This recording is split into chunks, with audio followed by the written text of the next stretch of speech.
तपाईले भिडियोको टाइटल पढिसक्नु भएको छ भने यस यो कुरो सही हो। छिटै फरेक्स ट्रेडिङ पनि नेपालमा ब्यान हुनेवाला छ र ब्यान हुनुको कारण अरु कोही नभएर हामी खुद नेपाली हौं। तपाईलाई यो कुरो थाहा छैन, नेपाल भनेको डमेस्ट कन्ट्री भनेर टपमा आउँछ र म अहिले जुन फिल्डमा छु, यो ट्रेडिङ फिल्डमा छु र मेरो एउटा ट्रेडिङ कम्युनिटी छ हैन, टेलिग्राममा एउटा ग्रुप छ, डिस्कर्डमा पनि एउटा सर्भर छ र युट्युब च्यानल पनि छ र आए दिन म धेरै मान्छेहरुसँग कुरा गर्छु। धेरै जनाले मलाई मेसेज गर्नुहुन्छ हैन, र त्यो मेसेजहरु मैले पढेर अनि मैले बल्ल थाहा पाउँदैछु नेपाल किन डोमेस्ट कन्ट्री हो भनेर। किनकि यहाँ मान्छेहरुलाई पैसा कमाउन यति हतार छ कि हैन, उनीहरु भनौं डाक्टरले उनीहरुलाई चाहिँ टाइम दिएको छ, अबको 1 महिना 2 महिनामा तपाई मर्नुहुन्छ भनेर टाइम दिएको छ। त्यही भएर उनीहरुलाई एकदम हतार छ पैसा कमाउनको लागि। त्यसैले सुरुमा किन 5K फन्ड च्यानल लिने हैन, 200 किन्छु नि म, $200 को 200 अरे $2 लाख किन्छु नि, $1 लाख किन्छु नि। त्यो सानो सानो टुक्रे टुक्रे गर्नु किन गर्नु, धेरै टाइम वेस्ट हुन्छ नि। मलाई धेरै पैसा कमाउनु छ, त्यस्तो छ मान्छेको सोच। एउटा मान्छे छ जसलाई MT4 चलाउन आउँदैन है। एउटा मान्छेले मलाई मेसेज गर्नुभयो, एउटा को हो एकजना मलाई मेसेज गर्नुभयो, मलाई सोध्नुभयो सर कसरी किन्ने हो भनेर। के छ सर सबै सिक्नु भएको छ, डेमो चाहिँ प्रफिटेबल हुनुहुन्थ्यो, लाइभ अकाउन्ट पनि यसो ट्राई गर्नु भएको छ, गरेको छु। त्यति भनेपछि मैले सिकाइदिए हैन, यसरी बाइ गर्नुस् भनेर। अब बाइ गरिसकेपछि के भन्नुहुन्छ नि मलाई, सर MT5 मा त मलाई ट्रेड लिनै आएन, ट्रेड कसरी लिने हो भन्नुहुन्छ। यसरी ठगेर हुन्छ भन्नुस् त बाइ गर्नको लागि। तपाईलाई त्यो प्लेटफर्म चलाउन आउँदैन, एटलिस्ट प्लेटफर्म चलाउन त सिक्नुस्। ल ट्रेडिङ गर्न आउँदैन, प्लेटफर्म चलाउन पनि आउँदैन अनि फन्डेड च्यानल लिनु भएको छ। सोच्नुस् त कतिसम्म चाहिँ स्टुपिड मान्छे हुन्छन्। पैसा त्यतिकै आइरहेको जस्तो लाग्छ। कोही हुनुहुन्छ, मैले मेरो ब्याङ्कको किस्ता तिर्नु पर्ने थियो, त्यही भएर मैले रियल एकाउन्टबाट पैसा झिकेको थिएँ, अलिअलि बाँकी रहेको छ, त्योबाट चाहिँ फन्डेड च्यालेन्ज लिने सोच्दैछु। त्यस्तो इम्पोर्टेन्ट पैसाले फन्डेड च्यालेन्ज लिने हो? ल त अलरेडी केही कन्सिस्टेन्ट हुनुहुन्छ, प्रफिट निकाल्न सक्नुहुन्छ भन्ने त कुरो हो, तर केही नै थाहा छैन। एउटा सिम्पल माई फरेक्स फन्डको एउटा एकाउन्ट तपाईलाई पर्चेस गर्न आउँदैन भने तपाईँ रेडी हुनुहुन्न क्या। त्यो तपाईँ कुरो बुझ्नुहोस्। र त्यो भिडियो मैले नै बनाएर हाल्नुपर्छ भन्ने छ त, मैले बाइ गर्ने भनेर। युट्युबमा खोज्नु कति भेटिन्छ नि त हैन, त्यति खोज्नु समेत पनि तपाईसँग त्यो एउटा आइक्यू छैन। तपाईले के खोजेको त्यो भिडियोमा गएर खोज्नु भयो भने, युट्युबमा गएर खोज्नु भने, गुगलमा खोज्नु भयो भने तपाईलाई अगाउन्जेल भिडियो पाउनुहुन्छ, अगाउन्जेल तपाईले डाटा पाउनुहुन्छ। तर पनि के छ भने गाइड गर्नुपर्ने हुन्छ, ग्रुपमा आएर सोध्नुहुन्छ यो डट एन्ड रुल्स के पो भनेर। तब जब आफू वेबसाइटमा गयो भने सबै कुरो त्यही देखिन्छ। मेहनत गर्न अल्छी लाग्छ मान्छेलाई हैन, म गएर खोज्न अल्छी लाग्छ। अनि यहाँ ग्रुप अनि यस्तो मान्छे जो एकदम अल्छी छ, छैन केही पनि, यस्तो मान्छेले कसरी पैसा कमाउँछ। ट्रेडिङ भनेको जब जसरी लिन्छन् मान्छेले र बेटिङ जसरी लिन्छन् क्या। र जसले पैसा कमाउँदैछ तँसँग चाहिँ एउटा सिक्रेट फर्मुला छ भने त्यस्तो केही पनि होइन। एउटा जस्तै त कोही कति मान्छे सोध्छ मलाई ट्रेडिङ गर्न सिकाउनुहोस् न सर, तपाईँले 2 वर्षमा के सिक्नुभयो, मलाई 20 मिनेटमा सर्टकटमा भन्दिनु अरे। मैले 2 वर्षमा जे सिकेँ त्यो मैले 20 मिनेटमा उहाँलाई भन्दिनु अरे। यो त डाक्टरलाई गएर तपाईँले मलाई 20 मिनेट सिकाइदिनु न सर, तपाईँले के पढ्नुभयो भनेर। उसले अपरेसन गर्नदेखि लिएर सबै मेडिकल सबै बुझाइदिनु पर्ने 20 मिनेटमा है। अहिले मेरो एकदम मुड पनि एकदम खराब छ हैन, एकजनासँग भर्खर मैले कुरा गरेको थिएँ। के भन्नुहुन्छ भने नेपालीले नेपालीको मद्दत गर्दैनस् भनेर मलाई गाली पो गर्नुहुन्छ यार। तपाईँ रेडी हुनुहुन्न, 6 महिना 5 महिना सिक्नुस् न, तपाईँले म पेमेन्ट गर्न सिकाउँदिनँ, तपाईँ रेडी हुनुहुन्न भनेर उसकै भलाइको लागि म कुरो भन्दैछु। उताबाट के आउँछ रिप्लाई, नेपालीले नेपालीलाई कहिले पनि नगर्ने भयो क्या अरे। त्यसैले डोमेस्ट country for a reason, Nepal किन डोमेस्ट कन्ट्री हो भनेर यही नेपाली हाम्रो नेपाली माइन्डसेटकै कारणले हो। पैसा भनेपछि कमाइन्छ भनेपछि हामफाल दिने, कसरी कमाउने थाहा छैन, एकाउन्ट किने बस भयो, जसो तसो गरेर झटारोमा पुगे भयो, पैसा आए भयो हैन। कमाउने कसरी थाहा छैन केही पनि। एकजनाले चाहिँ एकदम बिगिनर हुनुहुन्थ्यो, एकदम बिगिनर, उहाँसँग म कम्युनिटीमा हुँदा पनि मसँग कनेक्सन नै थियो। त्यो बेला कम्युनिटीमा पुरै डुब्नु भएको उहाँ, तर अहिले अब 100 च्यानल लिनुहुन्छ अरे। त्यो पनि सुरुमै 100K किन्नुहुन्छ अरे। 5K मा गर्नुस् न भन्दा होइन अरे, 100K चाहियो अरे। टुक्रे टुक्रे गर्दाखेरि झ्याउ हुन्छ अरे। अनि सोच यस्तो छ, यस्तो मान्छे ट्रेड प्रफिटेबल ट्रेडर बनिन्छ।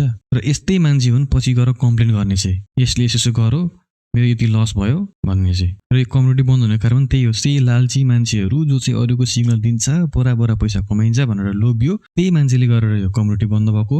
र अब यो फरेक्स ट्रेडिङ पनि निकै छिटै बन्द हुन्छ यस्तै हालत हो भने। मान्छेले लालच गरेर 100K 200K 300K चाहिँ सुरुमै किनेर चाहिँ सबै पैसा भयो यदि चाहिँ प्लेटफर्मलाई बुझाइदियो भने नेपालमा भयो यदि, अनि यो पनि बन्द हुन्छ अनि सक्यो।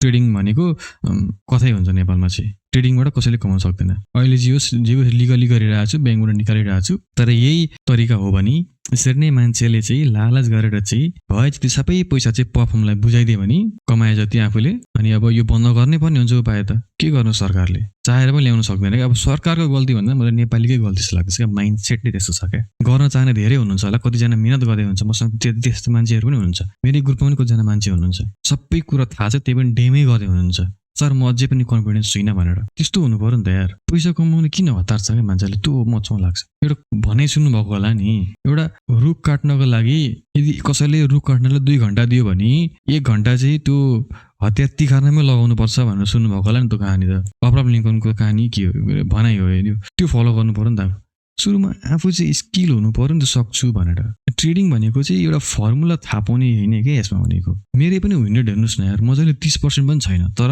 के भएर त दिनै ट्रेड गर्छु त मैले एकचोटि मेरो पेआरको भिडियोहरू हेर्नुहोस् जम्मै 3टा गर्छु महिनामा 3टा मात्रै ट्रेड पनि गर्छु कहिले त्यस्तो हुनु पर्यो नि त यार पेसेन्स हुनु पर्यो दिनदिनै गरेर चाहिँ धनी हुने त्यस्तो सोच राख्ने भएन नि त धनी त हुने हो ओभरअलमा हुने हो पछि कमाउँदै गएपछि हुने हो तपाईँले कुनै काम गर्नु भयो भने सुरुमा कन्सल्टेट हुन्छ बढ्दै जान्छ नि त त्यो हो क्या बेटिङ होइन क्या ट्रेडिङ भनेको झ्याप्पा पैसा हालेर गेम लिने छैन नि त यार यसलाई एज अ बिजनेस लिनु भने कमाउने हो र मान्छेहरूलाई त्यो गर्न चाहँदैनन् मेहनत गर्न चाहँदैनन् उनीहरूलाई पैसा चाहियो सर सिग्नल ग्रुप छैन तपाईँको भन्दै धेरैले गर्नुहुन्छ त्यही सिग्नलकै कारणले कम्युनिटी बन्द भयो थाहा छैन र मैले अहिले यहाँ सिग्नल भनेर एउटा ग्रुप त खोलेँ अनि लगातार कहिलेकाहीँ मेरो आफ्नै पाँचवटा लस लगातार भएको छ कतिचोटि अनि त्यो मान्छेले लगातार 5वटा लस गर्छ होला रिस्क म्यानेजमेन्ट लिन्छ लिँदैन अब म भनेको त कति नै ठुलो जस्तो लाग्छ उसलाई त होइन मसँग त सिक्रेट फर्मुला छ भन्ने लाग्छ उसले ठुल्ठुलो लिभरेज लिएर ट्रेड लिइदिन्छ 5वटा अनि एकाउन्ट साफ अनि गएर उहाँ कम्प्लेन गर्ने र 7लाई मेरो पैसा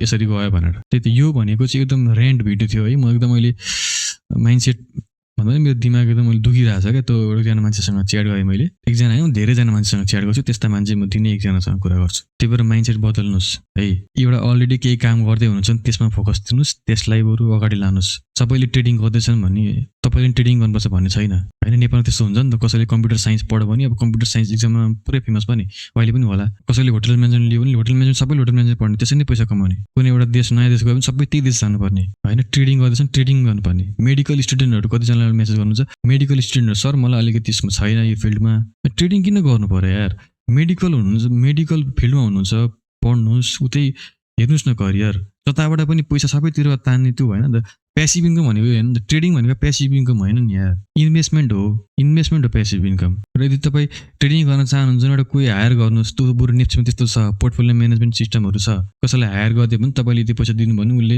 यति रिटर्न दिन सक्छ डे ट्रेडिङ भनेको कहिले पनि साइड बिजनेस छैन यो मेन बिजनेस हो यहाँ पार्ट टाइम गर्न सकिँदैन यसलाई पार्ट टाइम गर्ने हो भने स्विङ ट्रेडिङ गर्नु पर्यो है त ट्रेडिङलाई सजिलो नठान्नुहोस् झटारोमा पास गर्छु पपम पास गर्छु कमाउँछु भनेर हुँदैन भगवान भरोसे हुँदैन सुरुमा सबै प्लानिङ गरेर यसो गर्छु अनि यसरी पैसा कमाउँछु भनेर प्लानिङ गर्नुपर्छ है त यति नै भिडियोमा अब अलिकति रिसमा के भने पनि होला अन्यथा नमान्नुहोस् तपाईँ सिक्दै हुनुहुन्छ भने सिक्नुहोस् है सिक्नेहरूको लागि एकदम मेरो रेस्पेक्ट छ तपाईँहरू र मैले गरेर यो ट्रेडिङ नेपालमा ट्रेडिङलाई अगाडि बढाउने हो तर जो चाहिँ इम्पेसेन्स भएर चाहिँ यो ठुल्ठुलो एकाउन्ट लिनको लागि ताक्दैछन् नि हो तिनीहरूले गरेर चाहिँ तपाईँ र हाम्रो मेहनत जान सक्छ क्या यो बिहान भएर त्यही भएर त्यस्तो मान्छे कोही हुनुहुन्छ भने आसपासमा तिनीहरूलाई सम्झाउनुहोस् हेर ट्रेडिङ सजिलो छैन भनेर तेरो कारणले हामीले गरेको मेहनत पनि जान सक्छ भनेर त्यो भन्नुहोस् उनीहरूलाई नलेज सेयर गर्नुहोस् र आउनुहोस् यो ट्रेडिङ फिल्डलाई अगाडि बढाउँ है बल्ल कुनै एउटा लिगल चिज पाइएको छ त्यसलाई वेस्ट नगरौँ